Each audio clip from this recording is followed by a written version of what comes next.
Hi friends, welcome back to my video. ഇന്ന് നമ്മൾ അഗസ്ത്യപ്പൂവ് തോരനാണ് ഉണ്ടാക്കാൻ പോകുന്നത്. അതിനാവശ്യമായ ചേരുവകൾ ഇവയാണ്. എന്നാൽ നമുക്ക് വീഡിയോയിലേക്ക് പോയാലോ? എല്ലാവരും വായോ.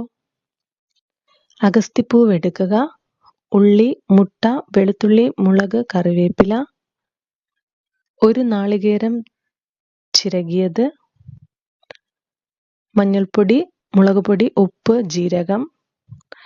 അതിനുശേഷം പൂവിനെ നന്നായി വൃത്തിയാക്കിയതിന് ശേഷം അതിനകത്തുള്ള നാര് പോലിരിക്കുന്നതിനെ മാറ്റുക, ചെറുതായി അരിയുക. ഇവയെല്ലാം കൂടി ഒരു പാൻ ചൂടാക്കാൻ വെച്ചതിന് ശേഷം അതിലേക്ക് എണ്ണ ഒഴിക്കുക, കടുകിടുക. കടുക് പൊട്ടിയതിന് ശേഷം കറിവേപ്പില ഇടുക. ശേഷം ചെറുതായി അരിഞ്ഞു വെച്ച ഉള്ളി ചേർക്കുക, നന്നായി വഴറ്റുക. ഒരു ബ്രൗൺ കളർ ആകുമ്പോൾ അതിലേക്ക് 3 മുട്ട ചേർത്ത് നന്നായി ഇളക്കുക.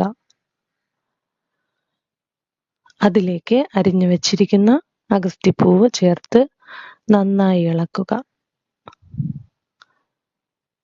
10 മിനിറ്റ് മൂടി വെച്ച് വേവിക്കുക.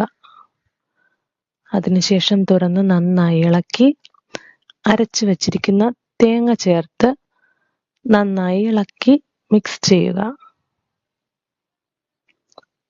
ശേഷം 5 മിനിറ്റ് അടച്ചു വെച്ചതിന് ശേഷം തുറന്ന് നന്നായി ഇളക്കി സെർവ് ചെയ്യാം.